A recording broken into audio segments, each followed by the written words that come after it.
Assalamualaikum warahmatullahi wabarakatuh. Selamat malam, Bapak atau Ibu dosen serta rekan-rekan sekalian. Sebelumnya perkenalkan, nama saya Rifki Alfari Sidik, mahasiswa dari program studi Teknik Informatika Universitas Indraprasta PGRI. Pada kesempatan ini, saya akan melakukan demonstrasi sistem yang telah saya kembangkan sebagai bagian dari tugas akhir saya yang berjudul optimasi persediaan barang menggunakan algoritma greedy untuk efisiensi distribusi pada PT Cipto Logistik Indonesia.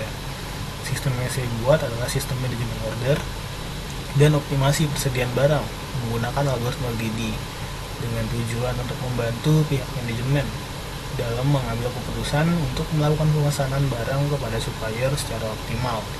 Sistem ini dibangun dengan menggunakan Laravel sebagai backend dan Vue.js sebagai frontend dengan basis data menggunakan MySQL. Ya, jadi ini adalah tampilan awal dari sistem yang saya buat. Di sini ada from login. Ini saya coba login.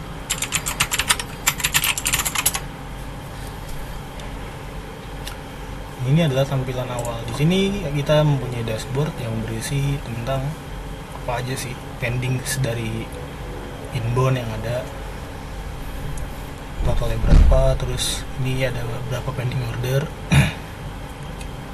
Lalu di sini adalah total dari PO di bulan ini dan persentase di bawah ini untuk menunjukkan seberapa turunnya PO yang ada di bulan ini dari bulan kemarin. Di sini juga sama. Kalau ini lebih ke total order. Untuk menunya sendiri, karena ini adalah administrator, kita mempunyai menu untuk manajemen role permission, dan user. Di sini ada satu baris untuk super admin. Ini untuk modul-modul yang ada. Ini relasi dari akses role ke permission. Dan di sini adalah user yang terdaftar. Lalu kita ke master data terlebih dahulu. Di sini adalah order type yang berisi tipe-tipe apa yang bisa digunakan pada order. Ini ada kodenya, ini namanya, ini deskripsinya. Lalu ada juga PO type sama kode, nama dan deskripsi. Lalu ada kurir. Kurir di sini adalah tipe pengiriman yang akan digunakan pada saat order. Ini sebenarnya kita bisa mengintegrasikan dengan kurir yang ada seperti di sini dengan API, tapi karena terlalu berat jadi tidak digunakan terlebih dahulu. Ini ada beberapa opsi kurir yang bisa digunakan di sini. Lalu setelah itu ada master SKU. Master SKU ini adalah master barang. Ini ada SKU code yang berisi unique code dari macam-macam barang. Ada juga deskripsinya dan di sini ada harga jual dan ada harga beli. Yang mana dari selisih ini kita akan mendapatkan margin yang akan diproses pada saat perhitungan rekomendasi. Lalu ada kategori, ini dimensi dari barangnya dan suppliernya. Di sini juga ada upload, download, dan tambah. Lalu ada data zona. Zona ini untuk mengelompokkan si inventory itu sendiri. Publikasi ini didapat dari jumlah lokasi yang tersedia. Sini sudah ada, jadi ini otomatis, si publikasi ini otomatis dari lokasi. Nah, di lokasi ini itu mereferensi ke zona, master zone. Di sini ada kodenya dan total kubik dari si lokasi itu sendiri.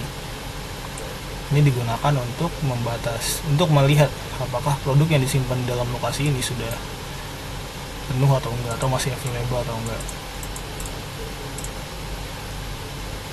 Ini ada drop down zonanya, ini kode lokasinya, ini kubik. Lalu ada master supplier. Di sini ada kode suppliernya, nama, deskripsi seperti biasa. Lalu di sini ada delivery estimation. Delivery estimation ini juga kita gunakan pada saat mengkalkulasi optimasi.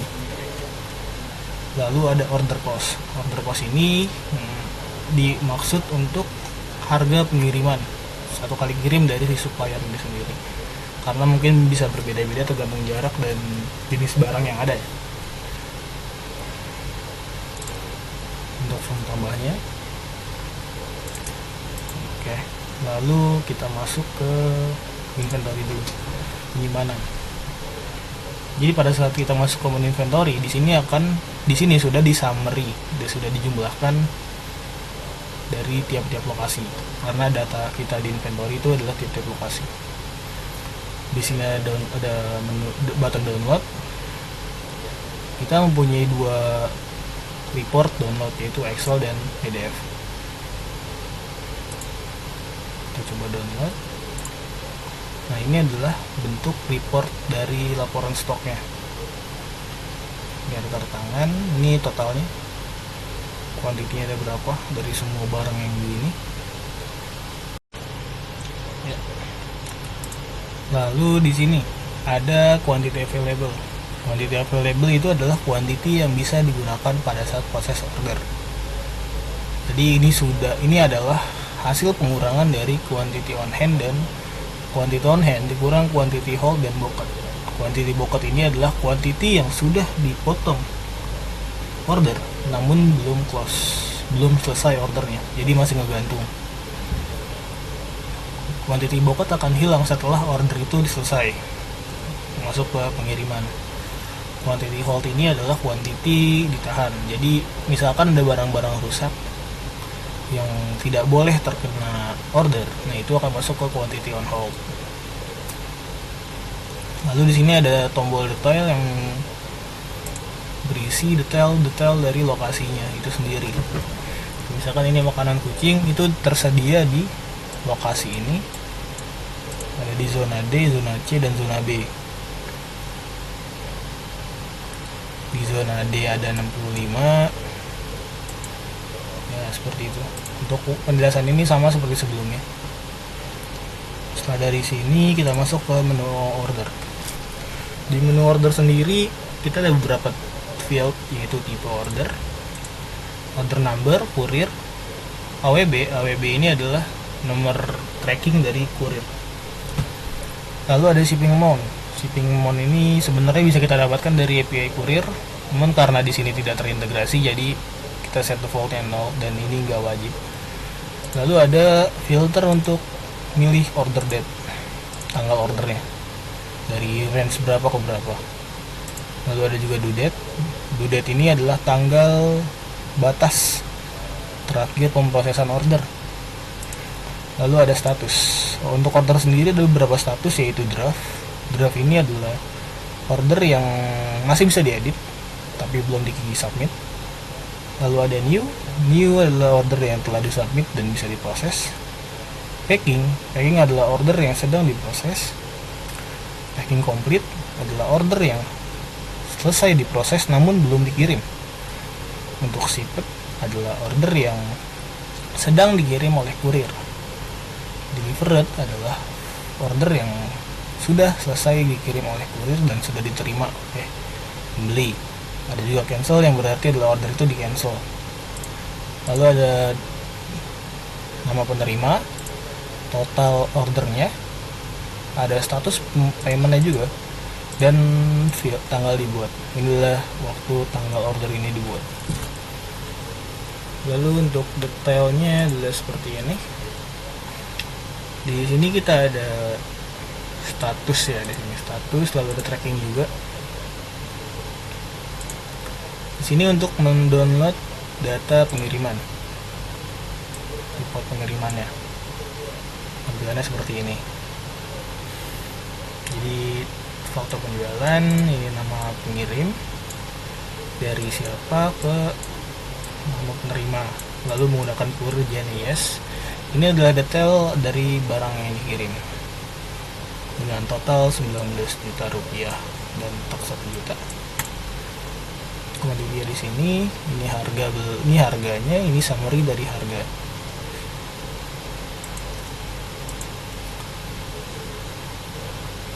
Untuk formnya seperti ini. Di sini ada, ini seperti yang tadi, ada alamat penerima, 1 dan 2, negara, provinsi, kabupaten, kelurahan, kecamatan, desa, kode pos. Bimax ini buat notes dan nomor telepon penerima, email, dan total ordernya. Lalu di bawah sini ada detail dari order itu sendiri, statusnya apa. Jika udah packet berarti sudah di pack. Ada juga packing. Nah, di sini harusnya ada tombol. Bentar, kita coba buat order baru atau cari yang masih new. Oh, masih ada nih yang draft. Oke, kita coba tambahin SKU baru 5. Nah, di sini ada tombol mata untuk melihat detailnya. Sepertinya akan mati, jadi kita stop dulu.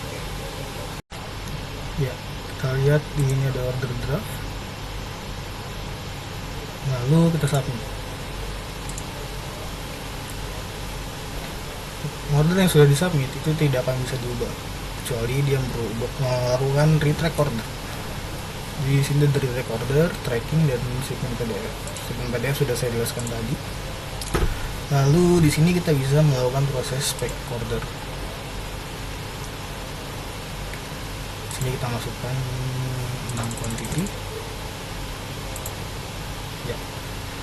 Pada saat melakukan proses pack, maka order itu akan berubah menjadi status packing dari yang tadinya new. Dan di sini statusnya masih packing karena kuantitinya quantity shipnya itu belum sesuai dengan kuantiti yang diminta. Jadi kalau misalnya kita tambahin lagi jadi 11 dan tambah di sini 2, dia akan berubah menjadi packet. Setelah order semua selesai, dia akan masuk ke proses packing complete dan bisa dikirim, bisa diterima oleh kurir. Setelah itu masuk ke proses pengiriman. Lalu ada purchase order, yaitu proses pembelian barang dari supplier, pemesanan barang lebih tepatnya. Di sini ada purchase order yang masih pending. Ini nama PO nya. Oh bentar, di purchase order ini sendiri kita mempunyai di atas ini ada tombol download Excel dan download PDF.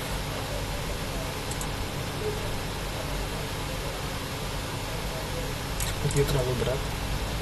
Untuk download PDF sendiri di sini ada nomor PO, tanggal PO, kode supplier, nama supplier, total quantity, dan total harga dari si PO itu sendiri.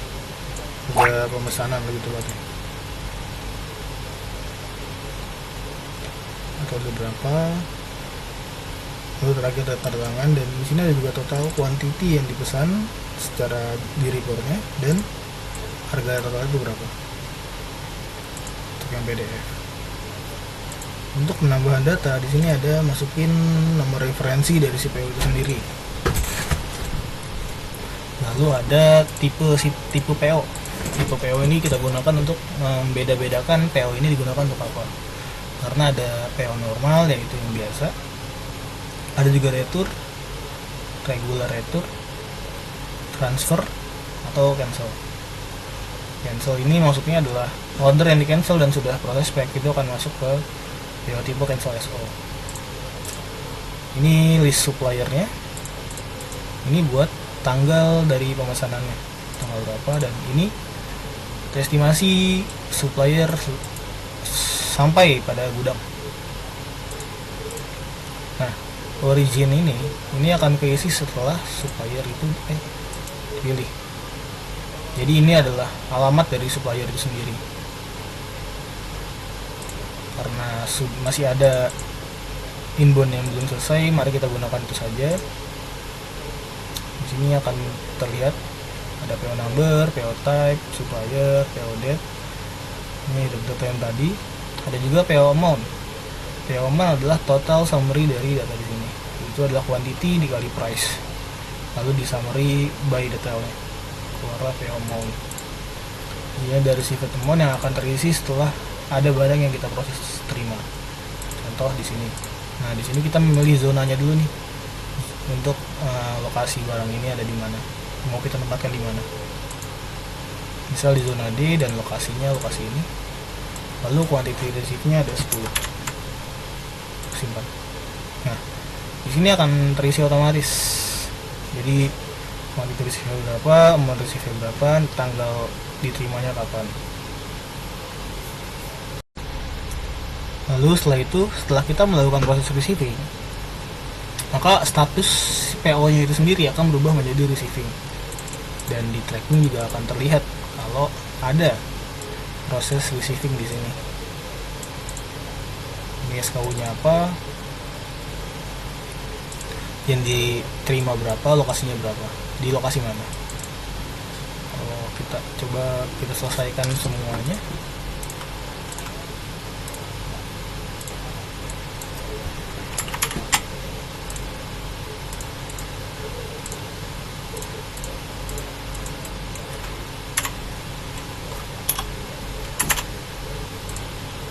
Jika quantity receive-nya lebih besar daripada quantity, maka ia akan menolak. Tapi jika lebih kecil, ya tidak akan masalah. Lalu di sini juga ada proses received. Ini buat merubah statusnya dari receiving ke received. Karena mungkin ada beberapa supplier yang ada selisih, jadi kita bisa bypass di sini. Yap. Jadi statusnya itu berubah received, walaupun detailnya itu belum selesai semua. Lalu kita ke PO recommendation. PO rekomendasi ini dijalankan di background pada saat tiap 3 bulan sekali, karena kita merujuk ke 3 bulan historical order ke belakang. Di sini ada opsi suppliernya, kita bisa memilih rekomendasi by supplier. Misalkan saya coba lihat yang murah ini.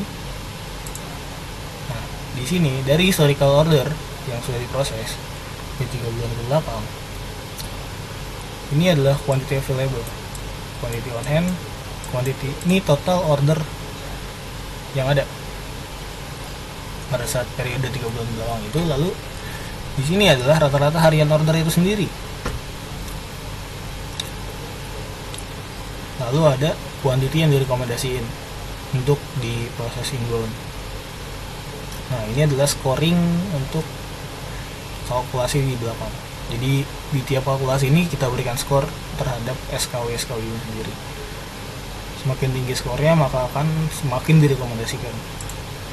Kalau kita bisa lihat di sini paling atas adalah Apple AirPods, yang mana dia total quantity ordernya adalah 360 dan rata-rata hariannya adalah 23. Karena quantity on hand-nya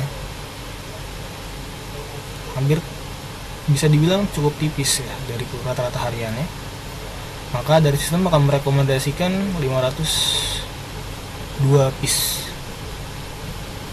untuk melakukan inbound di SKU ini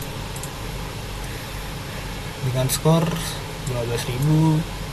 15.151.439,5. Ini adalah skor yang dihasilkan dari kalkulasi di belakang. Di sini kita juga ada download Excel untuk report ini, rekomendasinya, dan juga ada PDF-nya juga. Untuk PDF-nya ini ada 2 macam sebenarnya. Untuk all general, dan ini untuk generalnya kita bisa melihat suppliernya siapa, SKU code-nya apa. Ini margin dari penjualan SKU ini sendiri. Misalkan kita lihat nih si AirPods-nya tadi, dia dapat margin 600.000 sekali menjual, maka akan direkomendasikan semakin tinggi dengan estimasi profit sekian dan skornya sekian. Tapi jika kita memilih suppliernya itu apa, oh ini nggak ada ya, coba download, maka di sini akan ada muncul ini supplier siapa, data suppliernya, alamatnya. Di sini ada SKU code, margin keuntungan, rata-rata harian, quantity rekomendasi, profit, dan skor. Lalu ada form buat tanda tangan.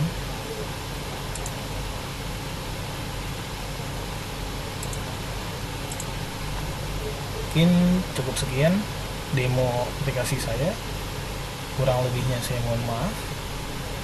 Assalamualaikum warahmatullahi wabarakatuh.